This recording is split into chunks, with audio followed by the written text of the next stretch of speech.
Anti-French sentiments have been growing in Burkina Faso since the military government led by Ibrahim Traore seized power in 2022. Traore is also turning his back on the United States and European Union, but going closer to Russia and Iran. While Burkinabe leaders are trying to restore peace and security, extremist attacks have continued escalating. In today's video, we shall be examining reasons why Burkina Faso no longer wants France, the United States, and the European Union, as well as what pushes her towards Russia and Iran. But before we begin, make sure you like this video and subscribe to the New Tourist channel. Ibrahim Traore's decision to kick out France, US, and EU is just a shift in alliances, which indicates a preference for closer ties with countries that have always been at odds with the West. President Traore says his country is not the enemy of the French people, but the policies of its government. France withdrew troops from its former colony in the face of mounting hostility after Traore seized power in 2022. President Traore suggests that France had been ineffective in helping the Burkinabe army fight a long-standing jihadist insurgency plaguing the country. The impoverished, landlocked Burkina Faso saw the Islamists sweep in from Mali in 2015. More than 17,000 civilians and troops have been forced to flee their homes, creating one of Africa's worst crises of internal displacement. According to some Burkinabe scholars, dissatisfaction with French influence has grown on many fronts, one of which is cultural. Many people in Burkina Faso do not agree with some French policies, such as same-sex marriages. They see less permissive Russian attitudes as more in line with their own. There is a radio show called Russian Times that's broadcast in Burkina Faso, wherein hosts speak about Russia and France, and it is normally one of the strategies used by the Burkinabe government to denounce their former colonizer. President Biden revealed his intent to exclude Burkina Faso from a U.S.-Africa trade pact, citing a lack of progress toward protecting the rule of law and political pluralism. This even works well for the Traore government, which wants to get rid of America's imperialist drives. President Ibrahim Traore has continuously turned a deaf ear to the European Union military aid since he took over power. As coups spread across the Sahel, insecurity is growing, and international military involvement can even make matters worse.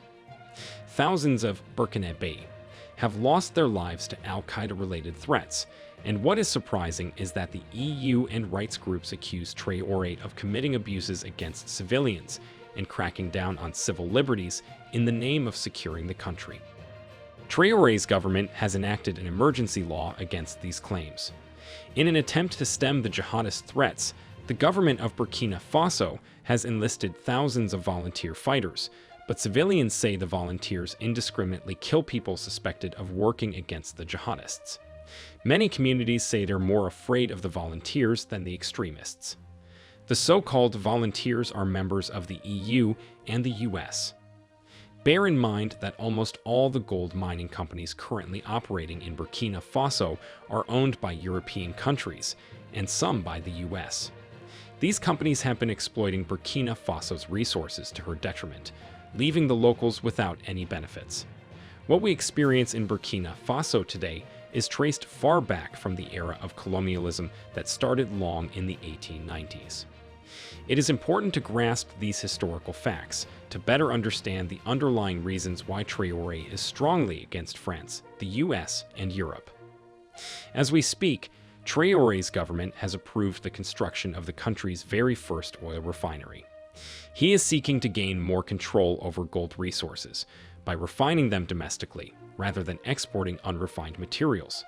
This is part of his plan to do away with France and the US. Russia and Iran have become Burkina Faso's new strategic partners. In the heart of Burkina Faso's capital, Ouagadougou, flyers advertising free Russian courses have been posted almost everywhere, and Russian flags are hoisted along. Russia is visibly returning to Africa after 3 decades since she left large parts of the continent amid the breakup of the Soviet Union. Russian flags began to appear, and anti-French protests rose in the aftermath of the 2022 coup in Burkina Faso, which overthrew the elected President Roch Marc Christian Kabore. Organizations such as the African Initiative, which describes itself as an association of Burkinabe and Russians, whose aim is to strengthen friendship, mutual understanding, peace, and harmony between Burkina Faso and Russia, as well as the Russian Cultural Center, are working to promote Russia's image in the country. This charm offensive began in early 2022 and has gained ground significantly since a Grand Russian Summit was held in St. Petersburg at the end of July 2023. During the summit, Russian President Vladimir Putin pledged to send aid to Burkina Faso, which he duly followed up in January this year with an official donation of 25,000 tons of wheat as part of that promise. Russia is popular in Burkina Faso today because people are fed up with French politics. Russia has noticed that France poorly negotiated terms with Africa, and for this reason, they are making significant diplomatic gains by positioning themselves in areas that were formerly held tight by the French. Mali and Niger are Burkina Faso's close neighbors, and they share a common concern of setting aside France and the West. However, Burkina Faso's major complaint against its former colonizer is its inability to curb threats from armed groups in the Sahel region since 2013. France had been providing military support to Sahel countries in this fight, with troops deployed in Mali and Niger since 2013 and 2014 respectively. Special French forces have been deployed in Burkina Faso since 2009. However, the armed groups have remained powerful in Ouagadougou, which is why protests filled with Russian flags and images of Vladimir Putin took place last year to demand the departure of the French military and its ambassador. Burkina Faso has been seeking support from Moscow to fight armed groups, under the leadership of President Ibrahim Traore. According to Traore, the decision is not about diversifying partnerships, but rather a clear choice to equip the army and protect the regime, which is similar to Russia's involvement in Syria, Central African Republic, and Mali. In November 2023, the first group of Russian soldiers landed in Ouagadougou, the capital city of Burkina Faso, followed months later by another group of about 100 military advisors. The shift from French to Russian influence has become increasingly apparent in Burkina Faso. Large French-owned companies in Ouagadougou like Orange Telecom and the Burkina Brewery are still functional, but they might no longer be operational if France is totally ousted from the country. Russian flags were displayed in front of stands on February 2023 at the August 4 Stadium, where a martial arts tournament was taking place. Competitors from Russia, Burkina Faso, Mali, and Niger competed in Sambo, a combat sport almost unknown to the public. Sources say the game originated from the Soviet Union and is similar to the mixed martial arts. This is just to show how far relations between Burkina Faso and Russia have gone. Officials from Burkina Faso and Iran met last year in Ouagadougou to strengthen their cooperation and explore new areas of partnership. Another session is even scheduled in 2025 in Tehran, the capital city of Iran. According to an official statement made public by the Burkina Faso Information Service, deals with Iran target the energy, mining, pharmaceutical, vocational training, employment, defense, and security sectors. Burkina Faso and Iran have inked a memorandum of understanding and 8 cooperation documents in the fields of economy, construction, and exports. It is important to note that Tehran and Ouagadougou are currently experiencing instability and are both against the West. Traore is denouncing the lingering Western imperialism 60 years after African independence and the imbalance in international relations, characterized by the unfair dominance of northern countries over those in the south. Iran, on her part, is against relentless pressure from the Western world.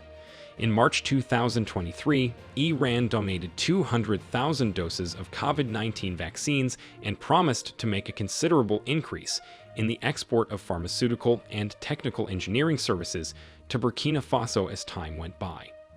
The Iranian Deputy of Foreign Political Affairs, Ali Bakri, and Burkina Faso's Foreign Minister, Apollinaire Kailam Tambela, have held talks severally to discuss issues of mutual concern. In one of their meetings, Bakri mentioned that the Independence Day for African countries was a day when they managed to extricate themselves from the clutches of European governments that violated human rights. The United States and some other Western governments and the Zionist regime, which claims the most to fight terrorism, are the main sources of terror and terrorist groups in Africa. Today, we witness crimes and acts of official state terrorism of the Zionist regime with the support of the US and other Western countries. The Zionist regime is simply one that seeks to expand the modern state of Israel. Traore's presidency has seen an increase in pro-government propaganda in Burkinabe traditional and social media.